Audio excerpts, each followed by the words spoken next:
Hello, and welcome back to the show. This is episode 618, and today I'm really excited to have here with me my good friend Kim Feeney. Kim is a licensed independent social worker and a registered play therapist supervisor. She has over 10 years of experience helping children and families lead healthier emotional lives. Believing all behavior is purpose-driven, she works with parents and children to find alternative ways to meet social and behavioral needs. Welcome, Kim. Thank you. I'm very glad to be here. I'm really excited to talk to you about play therapy today. One of my passions. Yes. So, how is it that you use play to help kids, and what is it that you help them with? What are the range of different things? Sure. Play therapy is using expressive materials, whether it be the dollhouse or art or books or sand or whatever expressive toys and materials to help kids play out their emotional and behavioral needs and problems. Kids don't have the developmental language capacity that we do as adults. Their brain just hasn't developed all those neural networks and capabilities. So their language, their communication naturally is play. It's what kids do. So through the relationship with the therapist and that trust and that safe space, they can use the toys to then play out what they need developmentally and emotionally. And we call it play therapy, and the kids love it, and they get a lot out of it. And we help with a wide range of issues, from your traditional mental health stuff, your depression, anxiety, ADHD, to your transitional stuff like divorce or moving or a new school, and then just like grief and loss or adjustment things that are happening with the kids. Anything that's going on that the kids might just have a little hiccup and need some support with. So I am familiar with uh, the way that kids can process and deal with things through playing with dolls, or acting out things with stuffed animals or little characters or something like that. And it's fascinating to watch kids kind of be able to act out something that's happened to them in when they can't explain it with words like you're saying, but they can act it out with the characters that they're holding in their hands. So I find that really fascinating. What other ways do you what other things do you do? Like, do you use Play-Doh? What kinds of things do you Yeah. I use? mean, like you're saying, storytelling and metaphor is so powerful with kids. It kind of depersonalizes the situation. It makes it, they get Mhm. to take a step back and just say, this is happening, or how would someone else go through this? And like I said, we use art materials. Like I'll say, um, what shape is your sadness? What color is your sadness? We make it a little bit more concrete for them. We will use like the sand, just number one for a regulation activity, just picking up the sand and having it go through our fingers while we're breathing. But we also use it to like put figures in miniatures and act out the story. Like I said, the dollhouse, we'll do puppet shows. Again, Play-Doh, where we'll again make it more concrete. What color is your feeling, or what do you need to help you through your feeling? It's all based on, again, that relationship between the therapist and the child, um, and them being able to feel safe enough to process those feelings.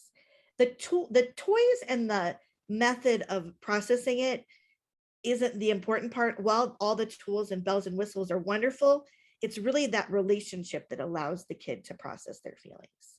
Mm, beautiful. So, what kind of age group do you find is the most benefited from different forms of play therapy? Yeah, play therapy can be used across the lifespan. I got a certain type of play therapy called TheraPlay that you can use with infants and parents to work on attachment. All the way up, like I said, to teenagers, adults. I would say the majority of my clients would fall into like that 3 to 10 range, Mhm. but we do obviously, like I said, go outside of that as well. So can you give me and share with my listeners a story about a particular client who comes to mind that really benefited or had a breakthrough or something from play Absolutely. therapy? Absolutely. There was a child. His name is Jack. Well, obviously not his real name, but we're going to call him Jack We're going to for call him the Jack. purposes of this demonstration. Right. And he was 3. He had been kicked out of 2 preschools and was kind of teetering on the edge of a third. Those aggressive tendencies, those big emotions would just overwhelm him. He would be impulsive, he would hit, he would kick, scream, yell. At home, things weren't much better than at school. He would name call. A lot of his aggression was towards his mom. So his mom was feeling like a complete and utter failure. She didn't know what to do. Dad was kind of in the same boat and didn't know how to support really either one of them because they were both dealing with this emotional struggle. So Jack came to me, and through play therapy, as well as working with the parents, because, if you think of a year, 365 days, and how many times a parent interacts with their child, that's, a million possibilities. Whereas I get like 45 minutes a week with a child. The you know, the odds are just in the favor that the parents are going to make that much more of an impact and an impression on the child. So with my parent work with the parents as well, and giving them strategies they can implement in their home, such as co-regulation, breathing with the child, reflecting feelings, just naming the feeling for the child, because like I said, they don't have that cognitive ability that we do. So just naming the feeling to tame it. Kids don't know what's going on and they need to put words to things, and that just helps. So giving the parents those strategies they can implement in the home, along with the skills, teaching Jack the skills in the play therapy session, he was able to transform, to stay in school, um, to grow up and be involved, to start making friends.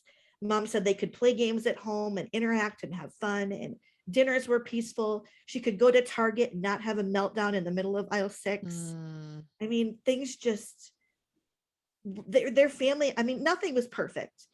Kids are going to have tantrums. That's just yes, normal. They're going to want things. You're going to have to say no. But just the transformation and the change for this family was immense. that's so exciting. So how long did you work with little Jack? I worked with Jack. Let's see, it was about 4 months, so 16 weeks or so. That's not With bad at weekly all. session, no. And with kids, because their brains are kind of like that sponge, they just soak things up. They are going to learn these skills rather quickly.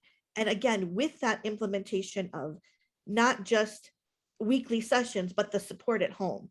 And I also have done consultations with teachers. So, like with Jack, I had a phone call or a Zoom call with his teacher at the preschool. So she could also implement those same skills. So it's kind of like wraparound.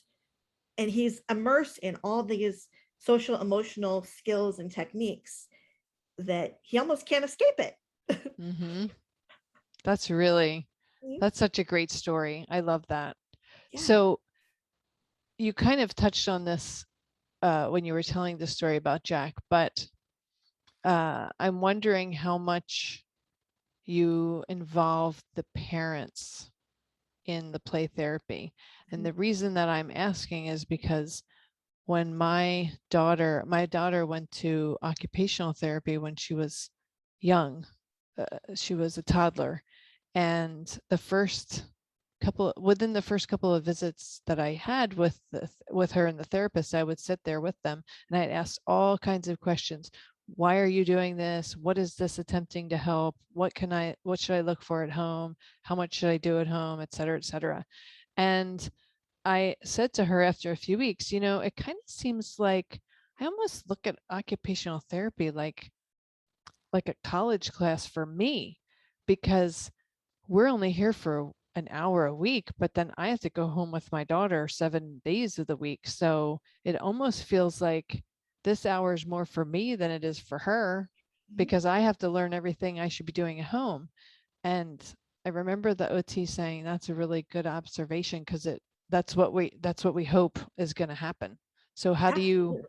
How do you Yeah. do that with play therapy? I mean, I try to involve parents in so many ways. I know every therapist does it differently, but from the beginning, the intake session, I try to have just the parents, just because I don't want the kids sitting there and hearing this laundry list of problems and concerns that the parents Mm-hmm. have.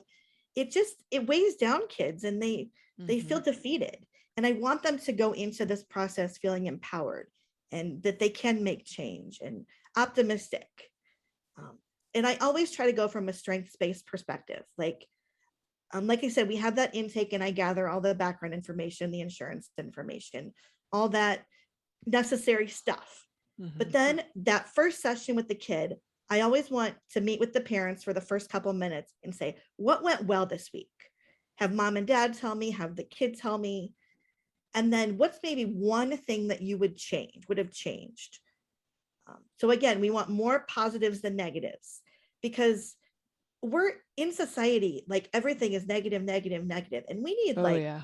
3 to 5 positives to outweigh just that one negative. Right. So I figure even in that first few minutes, if I can give me 3 things that went well and one thing you would change, we're going for that balance, or not balance, but to tip the scales to the positive side. Mm-hmm. So I'll meet with the parents again, like that first 5 minutes, and then I'll meet with the kids for our 30-minute session. And then the last like 10 minutes, I'll have the kids go out and tell the parents what we worked on, what the skill was, whether it was a breathing technique, which usually is what I start with in the beginning, just because it's easy and we always have it. Mm-hmm.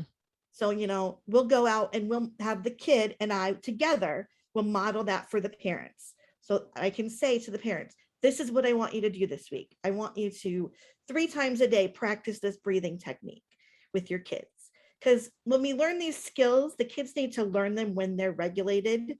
They can't practice it when they're in an unregulated state because their brain just is in fight or flight mode and they're not going to access that stuff right away. We need to practice it, get that muscle memory going when we're calm and regulated, and then they can start to use the skills Mm-hmm. when they're dysregulated. And then I would say 4 to 5 sessions, I will have just a parent session where the parents will come in and they can tell me all the things that are going on, where they're seeing progress, where we need to like amp up our skills.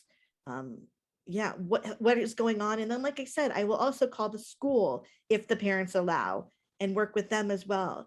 And I try to do that every 4 to 5 weeks just to say, hey, what's going on? Where can we improve things? Where are we seeing progress? Because again, those are the people that have the answers. I don't get to see everyday life. I don't have a window or a camera into the child's life. Right. I learn what's going on from that parent and teacher report. That is so true.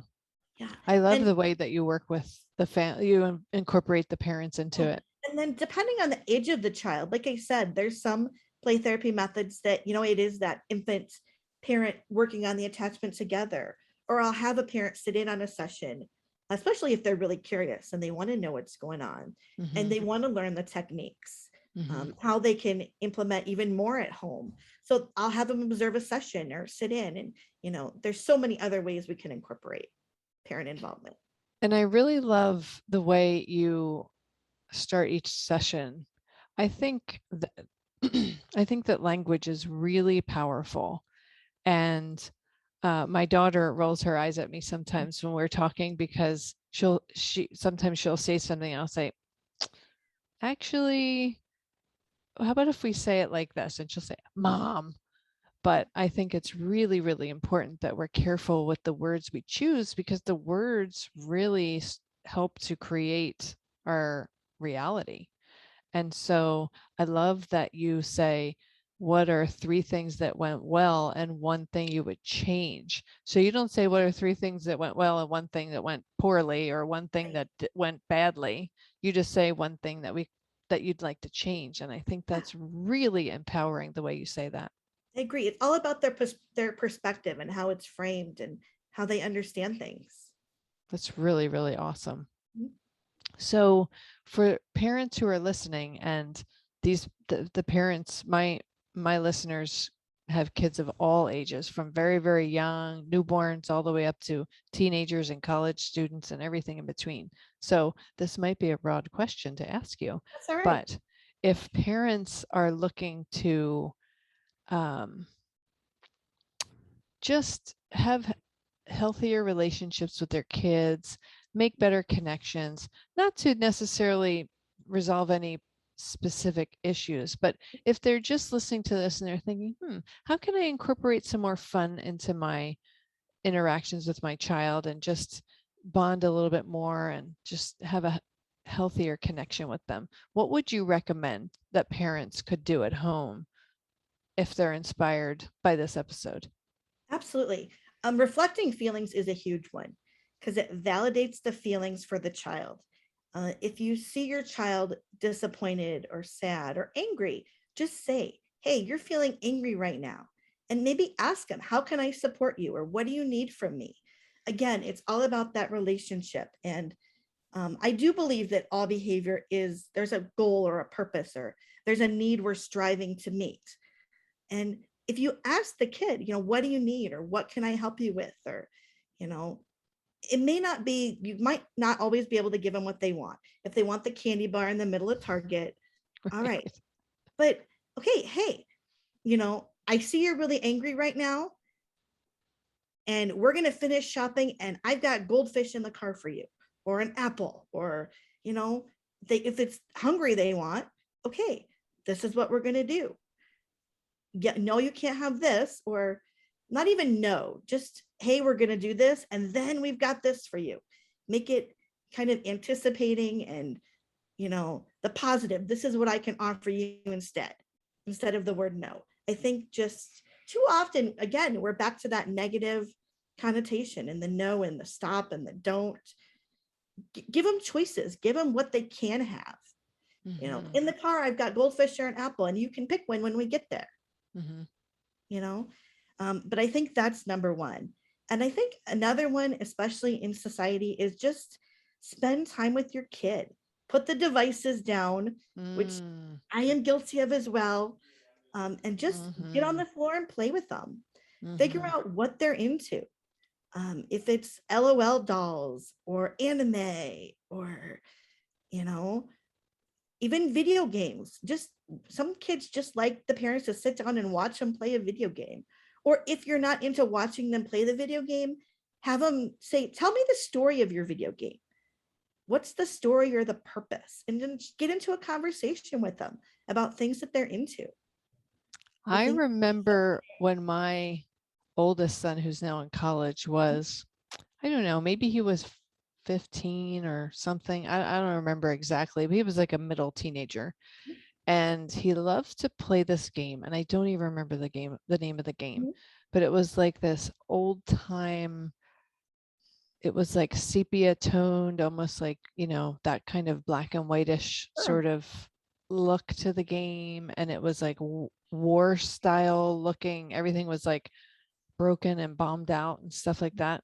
And I was curious because it was so different. It wasn't colorful and like a cartoon and everything. And I remember just kind of casually asking him one evening what it was he liked about that game, because for a while he played it a lot until the next thing, took his attention. But I just kind of asked him, what do you like about that game? I know you play it a lot. And he just, like, the floodgates open, and he was so excited to tell me what was so cool about this game. And I found out in that evening, I think we talked for over an hour about Yeah. this game just from one simple question. Mhm. And he ended up telling me how much he loved the story. And like, when these game developers create these games, it's not like Pac-Man of my Exactly. day. It was more like there's this whole backstory, and there's these developed characters, and they're on these different missions to figure out this, that, and the other, and solve some problem or accomplish something. And it's just so complex, this inner world in this game. And I was just amazed. And it really gave me a window into his world and thinking, wow, I can see how this can really capture your imagination, why it's so fun to play it. It's not just, Absolutely. mindless, pressing Mhm. buttons. It's like this whole fantasy world. Yes. And just taking an interest in the things that your child is interested in. Yes. Just being willing to reach out and say, hey, tell me about, your LOL doll or your anime story or yeah. And it reminds me also of a client that I worked with who had a young daughter. I think she was Mhm. 4 at the time.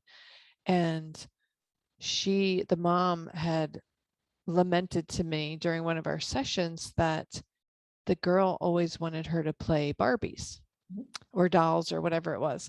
And the mom didn't really enjoy it because she said when she would sit down to play with her, they would always end up in an argument, and the daughter would be angry with her and upset with her. And once we peeled back a few more layers and got some more information about it, what I think was happening with the little girl is that she wanted to control the narrative of the Yeah. game with the characters and the Yeah. acting out.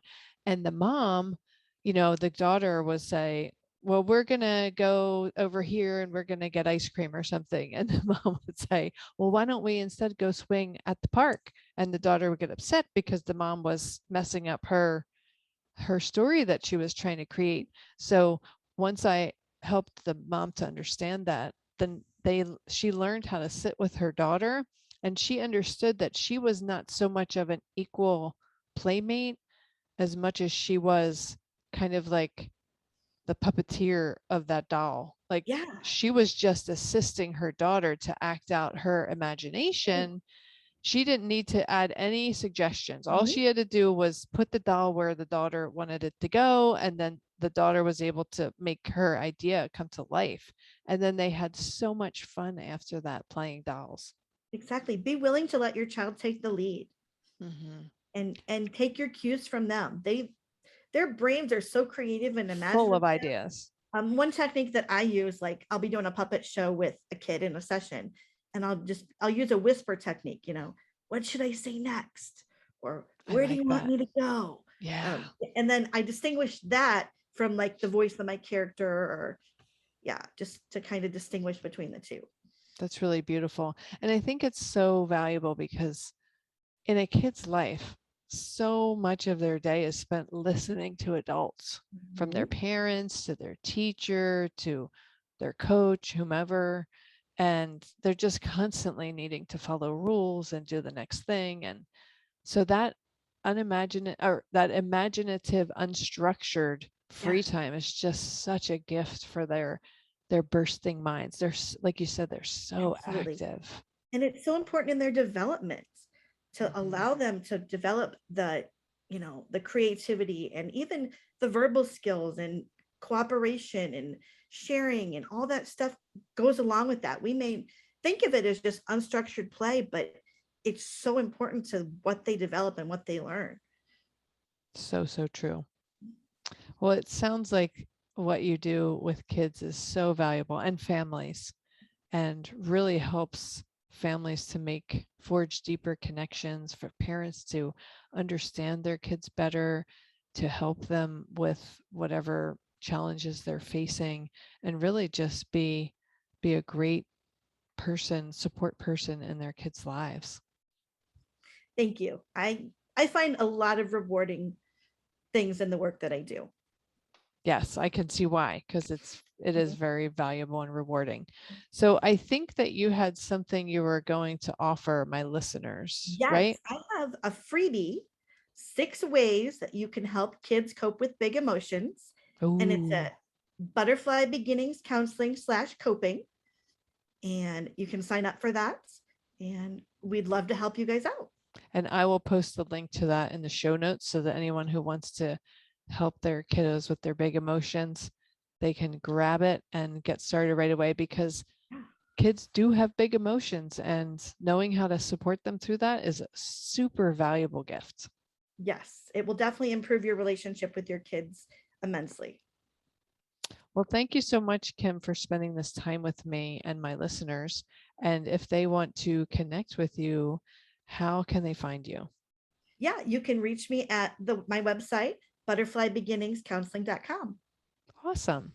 Well, thank you again for sharing all this wonderful information. And I know people are going to be really excited to maybe greet their kids when they get home today and maybe see them through a different lens and have a different idea of how they might want to spend their afternoon.